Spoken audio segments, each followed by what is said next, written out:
parti disiplininden söz edilir. İşte buna dönük açıklamalar yakın dönemde bizim siyasal hayatımızda da cereyan etti.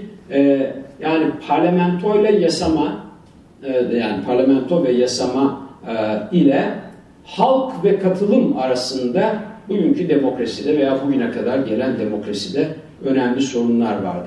Bunu aşmanın araçları arasında başta medyalar geliyor. Demin de söyledim, modernleşmenin en önemli aracı aslında kitle iletişim araçlarının doğması, ortaya çıkmasıdır. Ama onların da belli bir formasyon içinde kullanılması Althusser gibi bir felsefeciye bunları da devletin ideolojik aygıtı diye nitelendirme olanağını vermiştir. Doğrudur. Şimdi bu tekelci kurumların yapısında veya kitle iletişim araçlarının tekelci bir mantıkla, muhakemeyle kullanılmasına karşı daha heterojen yapıların ortaya çıkmasından söz edilebilen bir döneme geliyoruz. Bugün internet, Twitter, cep telefonları, Skype ve benzeri adını bilmediğim diğer araçlar kamuoyu denen olgunun, ortak düşüncenin oluşmasında kontrollü araçlardan daha büyük bir işleve, daha büyük bir güce sahiptir. Yani ortada Platon'un yakındığı bir tiyatrokrasi mevcuttur. Yani karşıdakini yoldan çıkaran, baştan çıkaran, kontrol imkanının çok sınırlı olduğu, insanların kendi özgür iradeleri, muhakemeleri, vicdanları, ahlak anlayışları dışında hiçbir odaktan, merkezden karar almadan veya belirlenmeden kendi kararlarını oluşturdukları yeni bir döneme geçilmektedir. Bu tabii yaşlı ve mağlup bir anti-demokratın, bir darbe destekçisinin yakındığı tiyatrokrasidir. Ve gerçek demokrasinin aslında bu kitle aracılığıyla oluştuğunu bugün var saymak gerekir. Peki bu nasıl bir mekana tekabül ediyor? Asıl soru bu. Yani benim üzerinde düşündüğüm asıl soru bu. Demin de belirttim. Platon tiyatrosallıktan söz ederken bir tiyatro mekanından söz ediyordu. Bir yer, bir topos, bir tiyatro mekanından söz ediyordu. Şimdi tiyatro mekanı diğer mekanların üstüne çıkıp onları hegemonize eden bir güce ve işleve sahipti. Aynı şey sanal mekan için söylenebilir mi? Bu kritik bir soru ve pek de mümkün görünmüyor. Mümkün görünmemesinin temel sebebi şu, daha önce başka bir makalemde kullandığım bir kavramla söyleyecek olursam, bugün bir ütopya dönemi yaşıyoruz. Şimdi antik Yunanca'da ütopya mekansızlık demektir. Kelime sonradan anlam değiştirerek gelecek için tasavvur edilen bir düşünce anlamını kazanmıştır. Ama biraz düşününce niçin öyle bir anlama doğru evrildiğini anlamak da mümkündür. Olmayan bir şey tasavvur ediyoruz değil mi? Geleceğe dönük bir şey tasarladığımız zaman belki filizleri, kökleri var ama esas itibariyle gelecek olmayan bir şeydir. Dolayısıyla ütopya bir utopya, bir mevcut olmayan yer manasındadır ve bugün aslında bir ütopya yani bir mekansızlık dönemi yaşıyoruz. Yani sanal alem bir mekana tekabül etmiyor. Sanal dünya bir utopyadır ve yeni dönemin özelliği bu. Dolayısıyla mekanın ortadan kalktığı bir durum ve şartta Platon'un yakınmak için dile getirdiği ölçü ve oranda bir mekan kitlesinden söz etmek mümkün değil. O özellikleri taşıyan bir kitle var ama onlar bir mekanla artık kayıtlı değil. İşte ben bunu demokrasinin şafağı olarak nitelendiriyorum. Ve yeniden burada bu yeni mekanın tasavvuruyla ilgili küçük bir değerlendirme yapayım. Lefebvre, demin sözünü ettiğim Lefebvre, bir soyut mekan tanımı yapıyordu. Abstract space.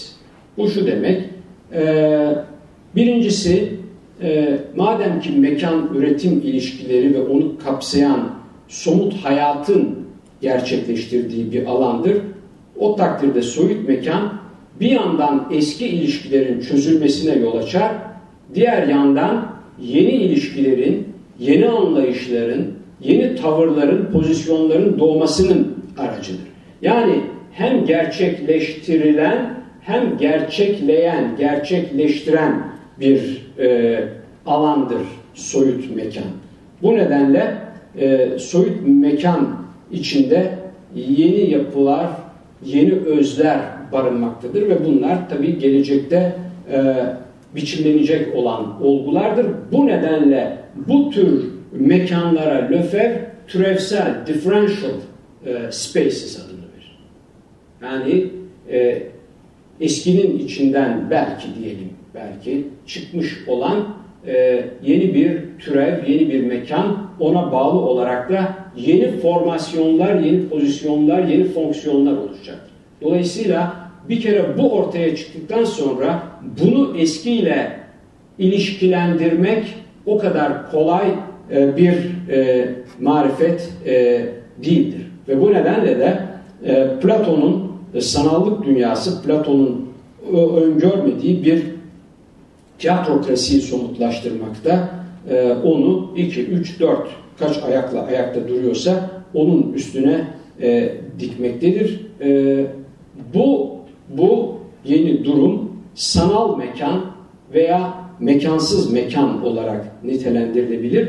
Dolayısıyla da bu kitleye isterseniz siberkrasi diyebilirsiniz. Dilerseniz internet krasi diyebilirsiniz. Ortada bir cyberspace mevcuttur.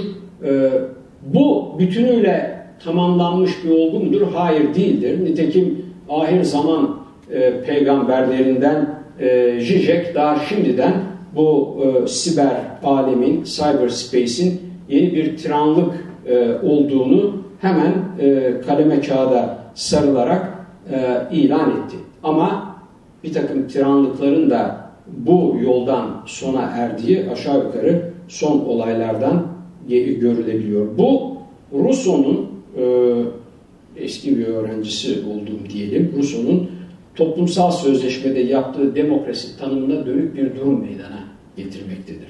Rousseau siyaseti kapsamayan bir demokrasinin olamayacağını söylüyor. Şimdi feministler 1970'lerde kişisel olan siyasaldır dediler. Bugün kişisel olanın dahi aşıldığı bir durumdan söz ediyoruz. Dolayısıyla bugün siyasal dediğimiz zaman aklımıza gelen kavramın sınırları sanal alemin sınırları kadar büyümüştür. Ve bu bir metafor değil, deminden beri kurmaya çalıştığım ilişkililiğin bir sonucudur. Sanal alem yeni siyasal yapıların oluştuğu, yeni siyasetlerin üretildiği, Rousseau'nun tabiriyle toplumsalın kapsandığı devlet, yani socially embedded polity, buna doğru giden bir yolun en önemli aşamalarından birisidir. Hani jeosantrik dünyadan, yer merkezli dünyadan heliosantrik, güneş merkezli dünyaya geçildi. Dolayısıyla bugün de bir halosantrik bir dünyaya doğru gidiyoruz. 4 noktada bunu toparlamak mümkün. 1, gerçekle sanalın kesişimi ve platonik imitasyon değerlendirmesi artık devre dışıdır. Sanal alem eğer bir imitasyonsa, bir imitatioysa bu gerçeğin yerini alıyor. Dolayısıyla bir kere bu Baudrillard'cı falan imitasyon kavramlarının da ister istemez gözden geçirilmesine gerektiriyor. Bugün mekan ötesi, mekan dışı, mekansız bir demokrasiye doğru gidilmektedir. Zaten demokrasi aslında mekan aşkın transspace bir kavramdır. Büsbütün öyle bir noktaya doğru gidilmektedir. Gitgide daha fazla özne düzeyinde oluşan bir karar alma süreci var. Bugün cumhurbaşkanları da, başbakanlar da, belediye başkanları da Twitter'lar vesaireye bulaşmak zorunda kalmışlardır. yönetim ve karar alma bugün yasamadan ziyade bu siberkrasi dediğim yeni heterojen eski tiyatrokrasinin yerini almış kitlenin bir uzantısı olan yapının elindedir. Bütün bu gelişmede belki de mekandan kurtulmanın oynadığı rolü göz önünde tutmak gerekir. Haldun Taner çok meşhur oyunu Sersem Koca'nın Kurnaz Karısı'nın sonundaki meşhur tiratta Thomas Fasulyeciyan'a birazdan tiyatro bomboş kalacak. Ama tiyatro asıl o zaman yaşamaya başlar dedirtiyordu. Fasulyeciyan'a göre replikler saklandıkları yerlerden çıkarlar ve seyircilerin boşalttığı o mekanda fısıldaşıp dururlardı. Gün ağarıp temizlikler gelince replikler yerlerine kaçışırdı. Ve asıl perde o zaman inerdi. Fasulyeciyan da son repliğinde perde diye bağırıyordu. Sanırım sanal dünyanın tiyatrosallığının ve tiyatrokrasisinin doğmasıyla ve mekansız demokrasinin başlamasıyla birlikte Platon'un yakındığı tiyatro içinde, tiyatrokrasi içinde ve demokrasi içinde aynı sözü tekrar edebiliriz. Perde. Ama unutmayalım ki yeni bir oyunun başlayabilmesi için perdenin inmesi şarttır. Hepinize çok teşekkürler.